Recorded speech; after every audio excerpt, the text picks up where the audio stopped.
Bismillahirrahmanirrahim. Selamat berjumpa kepada anak-anakku sekalian di rumah bersama Bapak Suharyono, mata pelajaran PPKN.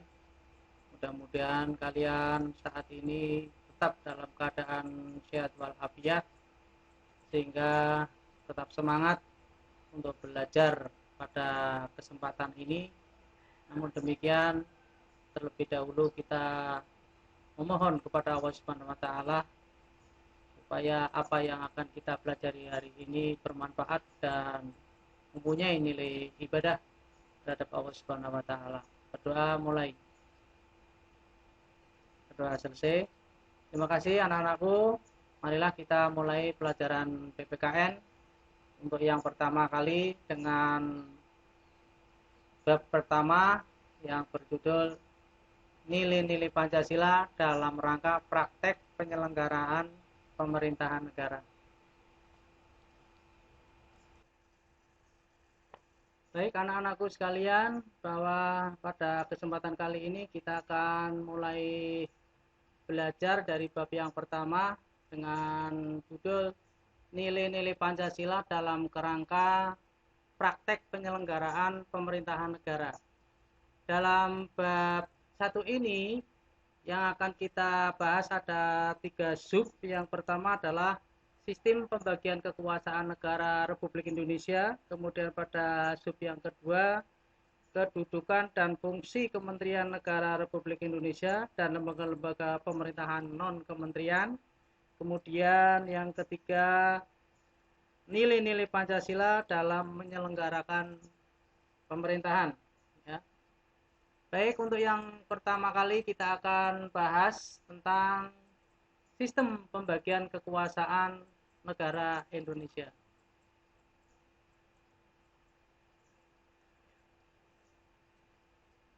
Anak-anakku sekalian, bahwa berdirinya suatu negara harus memiliki syarat mutlak, ya. Jadi berdirinya suatu negara secara konstitutif atau secara mutlak harus memiliki unsur-unsur atau syarat. Nah, yang pertama adalah harus memiliki wilayah. Jadi suatu negara yang pertama harus punya wilayah. Kemudian yang kedua harus mempunyai rakyat. Ya. Kemudian yang ketiga harus ada pemerintahan yang sah. Ini adalah syarat mutlak yang harus ada bila mana mendirikan sebuah negara.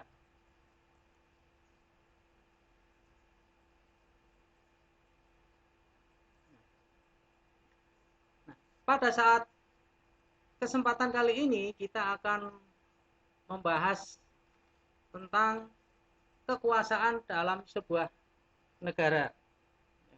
Kekuasaan dalam sebuah negara. Sebelum kita mempelajari siapa yang berkuasa dalam sebuah negara, kita harus tahu apa yang dinamakan dengan kekuasaan. Ya. Kekuasaan dapat diartikan sebagai kemampuan seseorang untuk mempengaruhi orang lain supaya melakukan tindakan yang dikehendaki atau diperintahkannya. Jadi kalau misalkan seseorang itu mempunyai kemampuan bisa mempengaruhi orang lain untuk melakukan suatu tindakan yang dikeinginkannya, ini dinamakan orang tersebut mempunyai kekuasaan. Ya. Jadi pengertian kekuasaan itu adalah kemampuan seseorang untuk dapat mempengaruhi orang lain supaya dapat melakukan sesuatu yang dikehendakinya atau yang diperintahkannya.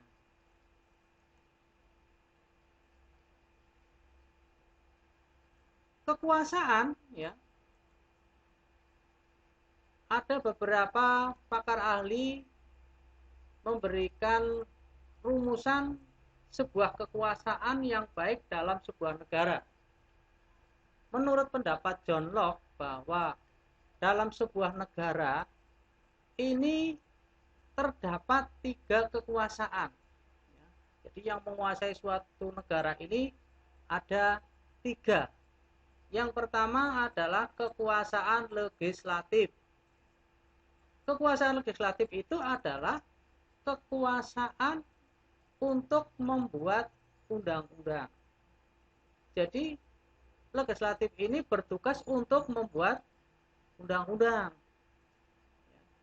Kemudian yang kedua adalah kekuasaan eksekutif, yaitu kekuasaan untuk melaksanakan undang-undang. Ya, ini dinamakan sebagai kekuasaan eksekutif. Termasuk kekuasaan untuk mengadili dalam setiap pelanggaran terhadap undang-undang. Nah, ini adalah merupakan kekuasaan eksekutif menurut pendapat John Locke. Kemudian yang ketiga adalah kekuasaan federatif, yaitu kekuasaan untuk melaksanakan hubungan luar negeri. Ini adalah menurut pendapat John Locke. Kemudian ada lagi yang berpendapat tentang kekuasaan dalam sebuah negara, yaitu Montesquieu. Montesquieu ini membagi kekuasaan dalam sebuah negara ada 3. Yang pertama adalah kekuasaan legislatif, yaitu kekuasaan untuk membuat atau membentuk undang-undang. Ya. Jadi kekuasaan untuk membuat undang-undang ini dilakukan oleh lembaga yang namanya legislatif. Kemudian yang kedua adalah kekuasaan eksekutif, yaitu kekuasaan untuk melaksanakan undang-undang. Jadi kekuasaan eksekutif ini adalah sebagai pelaksana dari undang-undang yang dibuat oleh legislatif. Jadi legislatif ini membuat undang-undang, undang-undang ini diserahkan kepada lembaga eksekutif untuk dilaksanakan.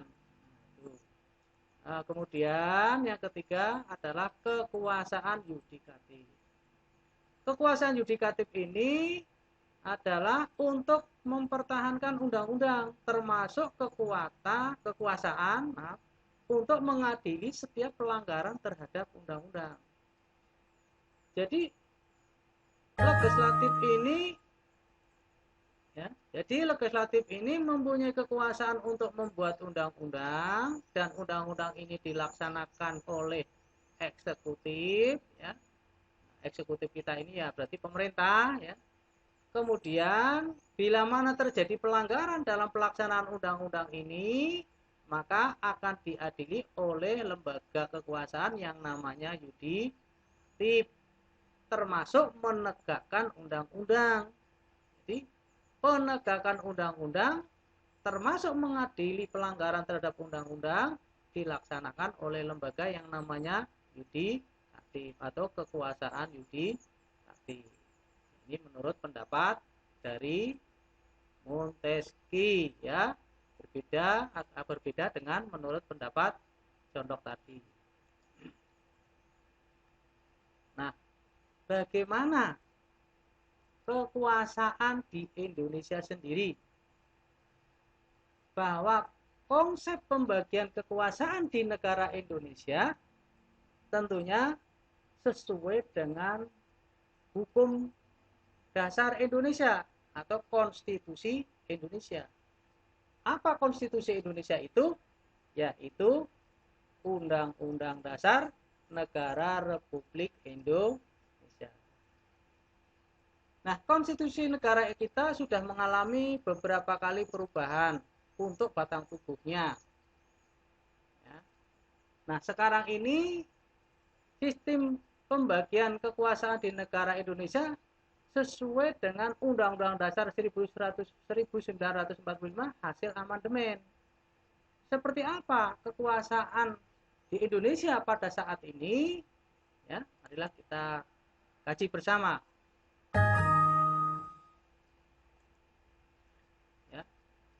kekuasaan di Indonesia ya bisa kita kelompokkan menjadi dua, yaitu pembagian kekuasaan secara horizontal, pembagian kekuasaan secara vertikal.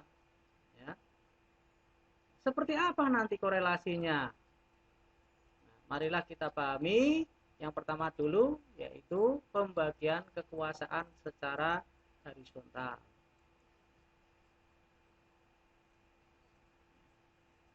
Nah, kekuasaan secara horizontal itu ada pada pemerintahan pusat dan ada pada pemerintahan daerah. Ya, menurut Undang-Undang Dasar Negara Republik Indonesia tahun 1945 amandemen. Ya. Kekuasaan horizontal pada pemerintahan pusat ya antara lain yang pertama adalah kekuasaan konstitutif. Jadi kekuasaan pemerintahan pusat secara horizontal yaitu kekuasaan konstitutif. Apa itu kekuasaan konstitutif? Yaitu merupakan suatu lembaga ya memiliki kekuasaan untuk mengubah dan menetapkan undang-undang dasar. Jadi kekuasaan konstitutif ini berwenang untuk mengubah dan menetapkan undang-undang dasar. Termasuk adanya perubahan undang-undang dasar sebanyak 4 kali yang kita sebut dengan nama amandemen itu, ini konstitutif kita. Siapa lembaga konstitutif kita? Yaitu yang kita namakan MPR, yaitu Majelis Permusyawaratan Rakyat. Nah, sebagaimana dijelaskan di dalam Undang-Undang Dasar Negara Republik Indonesia, ya, yaitu pada pasal 3 ayat 1. Coba kalian bisa dibuka, ya, Undang-Undang Dasar tahun 1945 hasil amandemen ya, supaya kalian bisa mengerti. Kemudian coba Anda mencari download ya tentang Undang-Undang Dasar negara kita sebelum amandemen ya, supaya Anda bisa membedakan perubahannya gimana.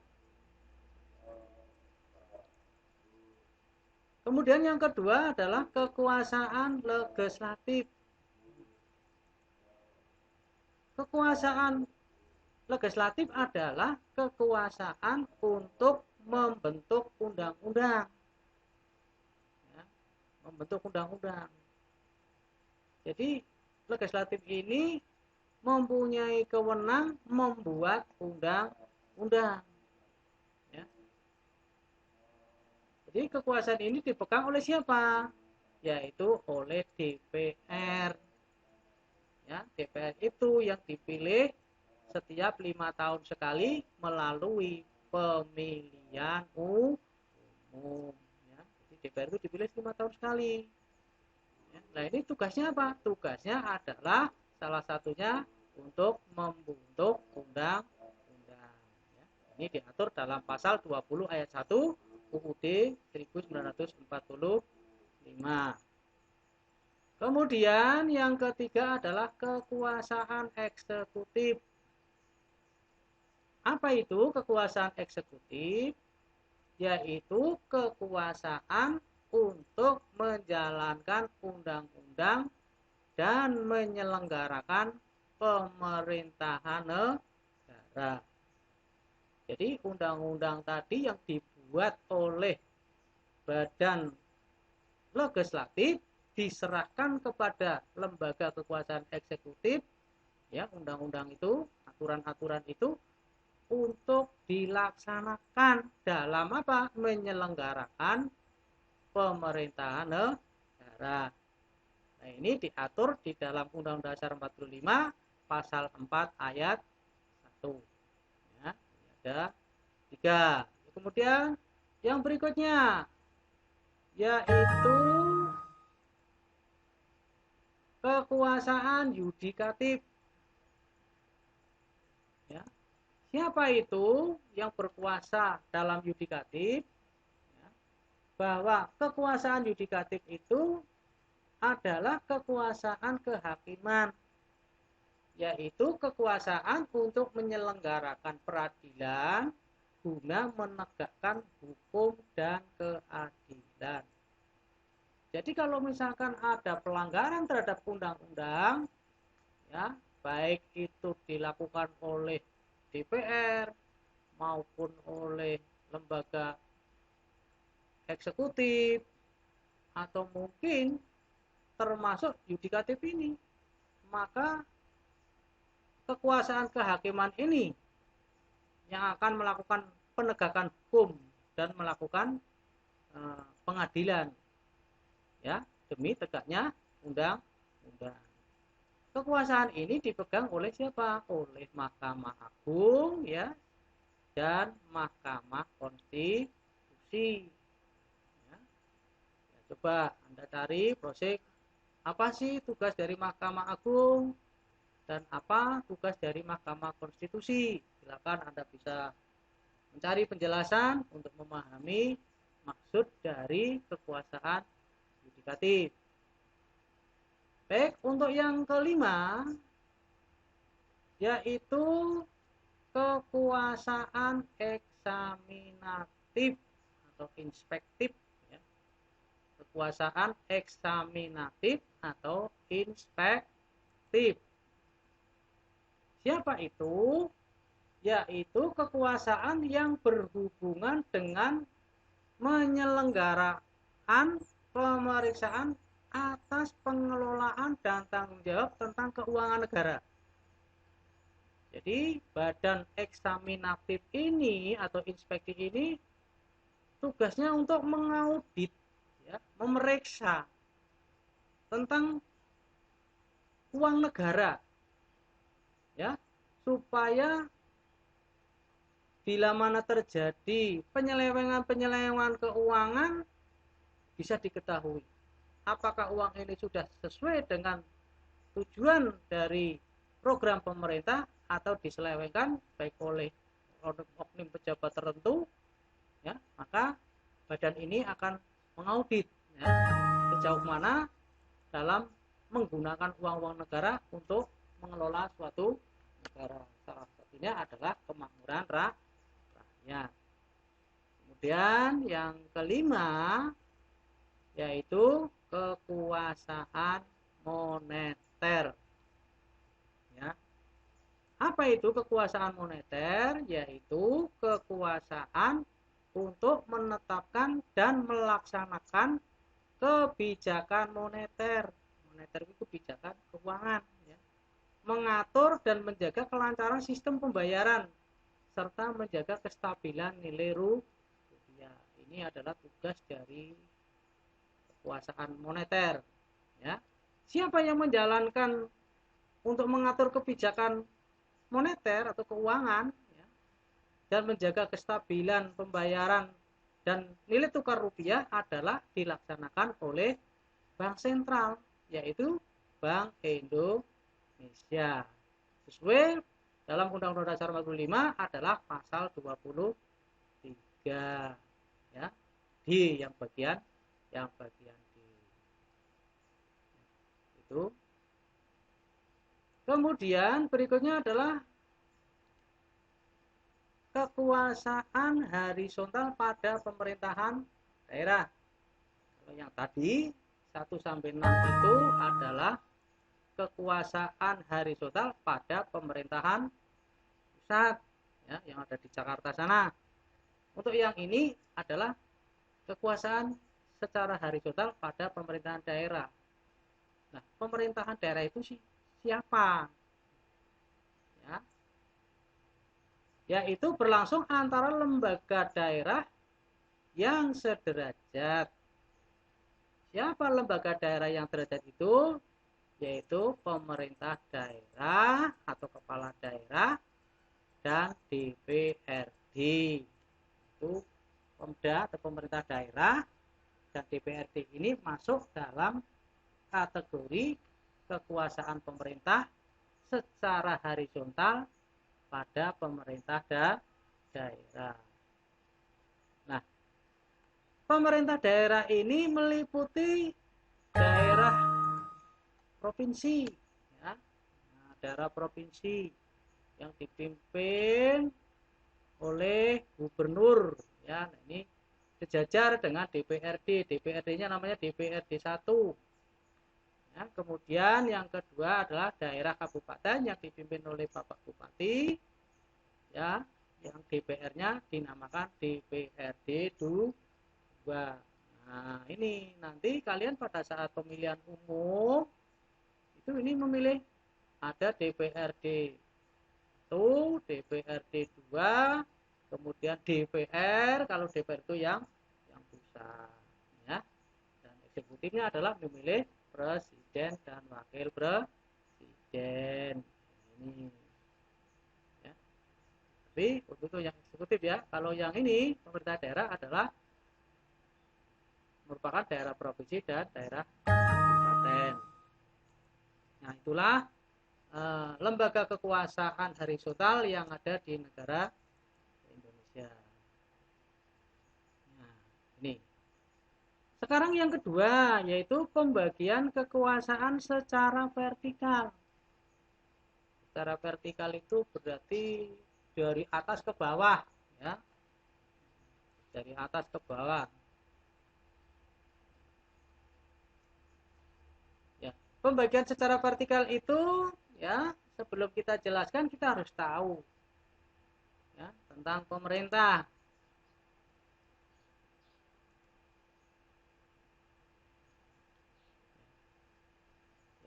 Pemerintah itu siapa? Yaitu pemerintah adalah bertugas menyelenggarakan pemerintahan negara atau mengelola kekuasaan negara untuk mencapai cita-cita dan tujuan negara. Jadi tugas dari pemerintah ini adalah menyelenggarakan pemerintahan negara atau mengelola kekuasaan negara untuk apa? Agar tercapainya cita-cita dan tujuan negara. Nah, cita-cita apa? Ya, negara seperti yang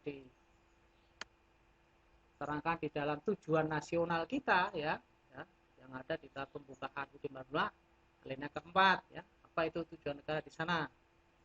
Bisa dipahami, dibaca, ya. Kemudian berikutnya, pemerintah juga berwenang untuk mengatur rakyat dan menjaga keutuhan wilayah negara untuk mencapai kemakmuran rakyat. Ini adalah tugas dari pemerintah. Bagaimana cara mengatur rakyat supaya tertib, supaya wilayahnya jangan sampai rusak, kemudian diganggu oleh negara lain, ya. Semuanya untuk apa? Semuanya adalah untuk mencapai kemakmuran rakyat. Nah, ini menjadi tanggung jawab pemerintah.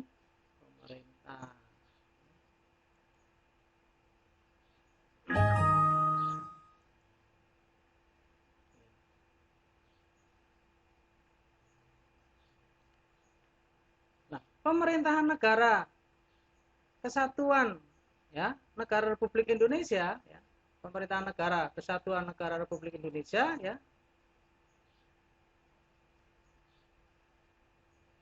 pemegang kekuasaan yang tertinggi ini dapat diklasifikasikan menjadi dua, yaitu ada yang namanya pemerintahan pusat, ada yang namanya pemerintahan daerah.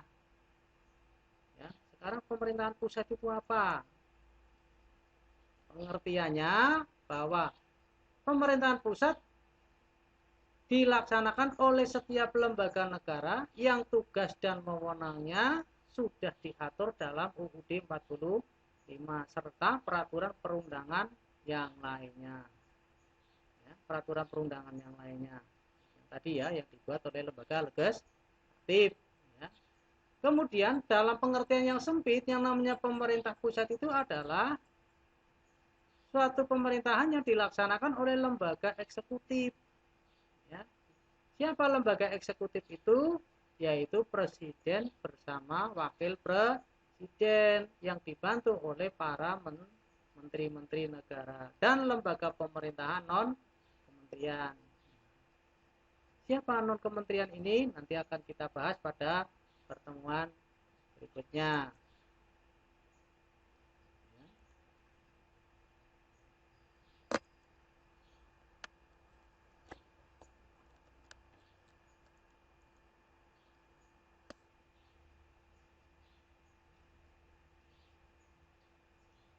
Sekarang pemerintah daerah itu apa siapa ya? Pemerintah daerah itu yaitu provinsi dan kabupaten yang dipimpin oleh kepala daerah dan DPRD.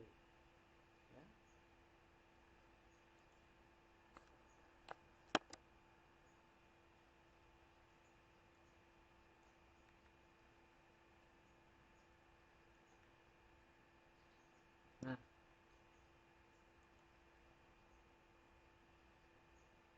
kalau kita gambarkan ya secara vertikal, jadi pemerintahan secara vertikal ini yang tertinggi adalah pemerintah pusat. Pemerintah pusat itu siapa? Yang dipimpin oleh presiden dan wakil presiden yang dibantu oleh kementerian ya melalui kantor-kantor departemen, Kementerian Pendidikan, Kementerian Perindustrian. Ini semuanya adalah merupakan pembantu presiden dalam pemerintahan pusat. Kemudian di bawah pemerintahan pusat yaitu pemerintahan daerah yang kita sebut dengan pemerintah provinsi yang dipimpin oleh gubernur. Ya. Kemudian yang di bawah pemerintah provinsi ini adalah pemerintahan daerah yaitu kabupaten. Ya. Pemerintahan daerah kabupaten yang dipimpin oleh bupati. Kemudian yang berikutnya secara vertikal adalah majelis MA, Mahkamah Agung ya. Mahkamah Agung, lembaga pengadilan ya, lembaga yudikatif yang tertinggi adalah Mahkamah Agung. Kemudian tingkat pusat ya, tingkat gubernur yaitu peradilan tinggi ya, peradilan tinggi oleh masuknya dalam tingkat provinsi. Kemudian di tingkat daerah kabupaten yaitu pengadilan negeri.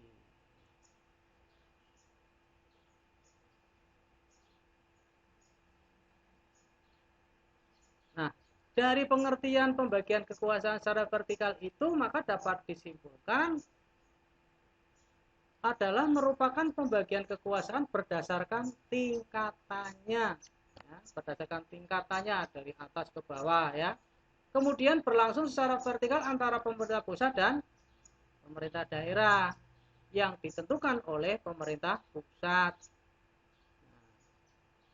Hubungan antara pemerintah provinsi dan kabupaten ya, atau kota itu terjalin dengan koordinasi dan pembinaan dan pengawasan oleh pemerintah pusat dalam bidang administrasi dan kewilayahan.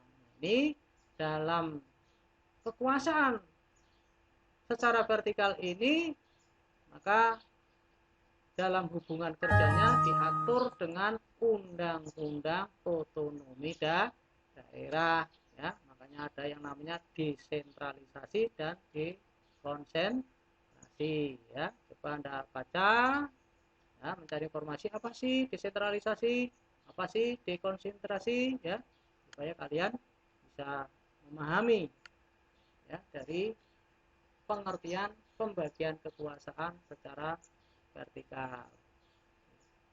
Demikianlah ya apa yang dapat Bapak sampaikan pada kesempatan kali ini ya untuk bisa dipahami, dianalisa dan didiskusikan kepada teman-teman kalian dalam grup WA kalian, dan bila mana ada kesulitan bisa ditanyakan ya. Dan tugas pada pembelajaran hari ini coba Anda mencari informasi sekalipun ya kekuasaan negara sudah diatur sesuai dengan lembaga kekuasaan masing-masing, namun demikian dalam prakteknya mungkin bisa terjadi persoalan-persoalan ya. Coba Anda cari informasi apakah dalam kekuasaan konstitutif, legislatif, eksekutif, yudikatif, kemudian moneter, dan lain sebagainya tadi, termasuk yang vertikal, sering terjadi persoalan-persoalan atau tidak, dan apa yang menjadi penyebab dari ya, persoalan tersebut. Coba Anda amati, kemudian tuliskan dalam buku catatan kalian, kemudian nanti dikumpulkan sebagai tugas ya. Terima kasih anak-anakku sekalian, selamat berdiskusi. Mudah-mudahan apa yang saya jelaskan pada kesempatan hari ini dapat bermanfaat dan menjadi ilmu untuk kalian semua. Terima kasih, salam jumpa, sampai jumpa lagi pada pertemuan berikutnya. Assalamualaikum warahmatullahi wabarakatuh.